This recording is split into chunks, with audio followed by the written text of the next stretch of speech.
श्री शिवाय नमस्तुभ्यम। हर हर महादेव। दोस्तों, कैसे हैं आप? आशा करती हूँ कि आप सब अच्छे होंगे और भोले बाबा की कृपा हम सब पर हमेशा बनी रहे। पंडित प्रदीप मिश्रा जी का बताया हुआ उपाय हम आपको बताने जा रहे हैं। इस वीडियो में हम आपको कनेर के एक फूल का उपाय बताएंगे जो आपको 16 अगस्त के दिन यानी अमावस्या के दिन करना है, जिस दिन मास समाप्त हो रहा है और सावन की फिर से शुरुआत हो रही है। यह बहुत ही ज़्यादा पवित्र दिन है। इस दिन 33 करोड़ देवी देवता, यक्ष, गण, पितर सब वापिस आ जाते हैं और दोनों हाथों से खुशियां जो हैं वो लुटाते हैं। तो इस धन को लूटने के लिए आपको तैयार हो जाना है। इस छोटे से उपाय से आप उनकी कृपा पा सकते हैं। अगर आपके जीवन में धन की कमी है, पैसों की आवक नहीं हो रही, आप धनपति बनना चाहते हैं, तो यह दिन आपके लिए सर्वोत्तम है। आपके जीवन में किसी प्रकार की कोई कमी नहीं रहेगी। 16 अगस्त अधिक मास की समाप्ति होगी और अमावस्या का दिन होगा। वैसे तो आपको पता ही है कि सिरमौर में भी कल कावड़ यात्रा निकाली जा रही है, जो कि 10 किलोमीटर लंबी कावड़ यात्रा है। इसमें भारी भक्तजनों की भीड़ रहेगी। हम वहां तो नहीं जा सकते, लेकिन अपने घर से हम जो है कावड़ का उपाय कर सकते हैं। अगर आप अपने मन में सोच लें कि हम लोग अपने घर से ही कावड़ का उपाय करेंगे, तो आप पर भोली कृपा होगी और आपकी सोच ही आपको कावड़ यात्रा का जो है सुख प्रदान करेगी। अब हम आपको उपाय के बारे में बताते हैं। सावन फिर से शुरुआत होने जा रही है, अधिक मास की समाप्ति होने जा रही है।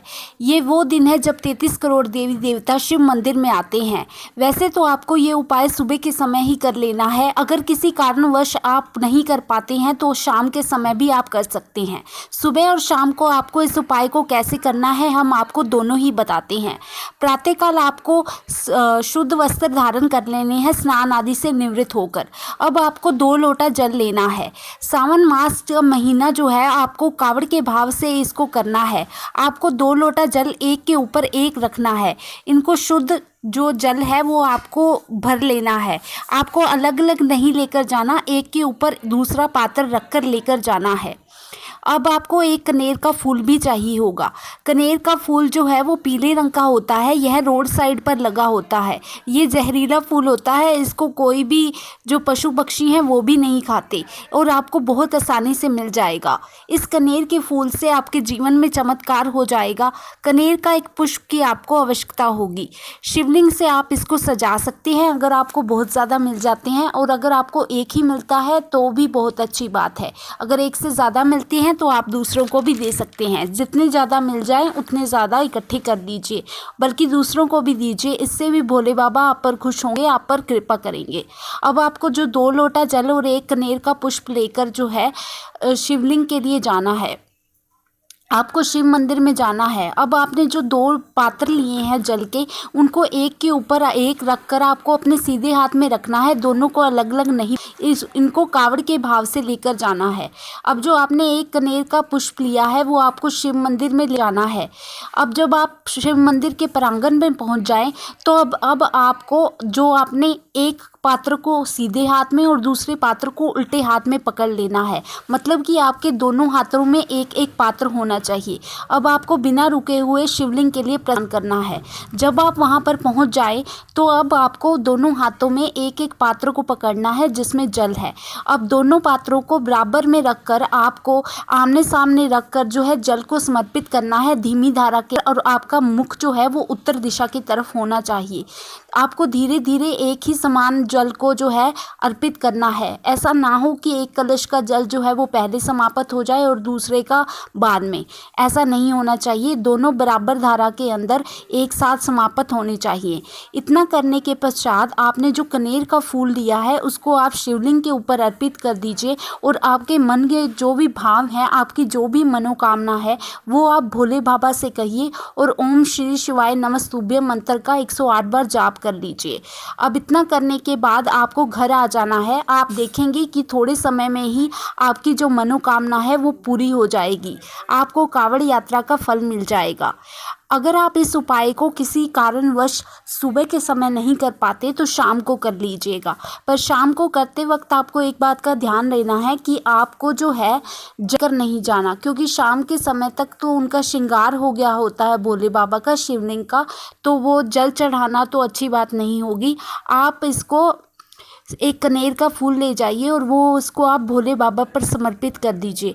आपको कुछ कहने की आवश्यकता नहीं है, आपके मन के भाव जो हैं भोले बाबा समझ जाएंगे। वहाँ पर थोड़ी देर बैठकर आप ओम श्री शिवाय नमस्तुभ्यं मंत्र का जाप कर लीजिए और आप अपने घर आ जाइए। आप देखेंगे कि आपको 33 करोड़ देवी देवता जो हैं अपना आशीर्वाद देंगे, क्योंकि अमावस्या का दिन ही ऐसा होता है जब यक्षगण पितर 33 देवी मास की समाप्ति पर और सावन की शुरुआत पर दोनों हाथों से खुशियों को लुटाने के लिए तैयार बैठे होते हैं। आपको इसके पीछे की पुरानी कथा तो पता ही होगी। राजा नल और दमयंती जो थे उनके गलती से उनके हाथ से ये एक कनेर का पुष्प चढ़ गया था और उनके जीवन में फिर से खुशियों का आगमन हो गया था। नल और दमयंती को जो है फूल नहीं मिल रहा था, तो उन्होंने रोड पर लगे हुए एक फूल को देखा और यही फूल उन्होंने शिवलिंग के ऊपर अर्पित कर दिया और वो फूल जाकर अशोक सुंदरी पर गिर गया।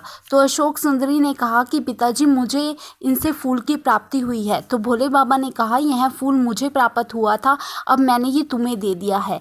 जो भी इसको मेरे ऊपर समर्पित करेगा उसको जीवन में सारी खुशियां प्राप्त होंगी। तो राजा नल का जो शरीर सड़ चुका था वो पूरी तरीके से ठीक हो गया और उनका कुपित शरीर जो है वो ठीक हो गया और उनका जो धन ले लिया था जिस राजा ने, तो वो भी लौटा दिया। फिर से उनके जीवन में खुशियों का आगमन हो गया। आप सोचकर देखिए, बिना सोचे समझे गलती से चढ़ाए हुए फूल का शिव भगवान ने कितनी बड़ी कृपा करी और उनके जीवन में फिर से खुशियों की बहार आ गई। आपको तो पता ही है, फिर आप कनेर का फूल चढ़ा रहे हैं तो भोले बाबा आपको कितनी खुशियां प्रदान करेंगे। तो अब आपके पास मौका है 33 करोड़ देवी देव यक्षगण पितरों का आशीर्वाद प्राप्त करने का एक कनेर के पुष्प से। तो इसे ज़रूर चढ़ाइएगा। भोले बाबा हम सब पर अपनी कृपा बनाए रखें। अगर आप मेरी आवाज़ को पहली बार सुन रहे हैं तो वीडियो को लाइक और चैनल को सब्सक्राइब ज़रूर कीजिएगा। आपका एक सब्सक्राइब मुझे आपके लिए अच्छे से अच्छा शिव पुराण के उपायों को लेकर आने के लिए प्रेरित करता है। भोले बाबा हम सब पर अपनी कृपा बनाए रखें। श्री शिवाय नमस्तुभ्यं। हर हर महादेव दोस्तों।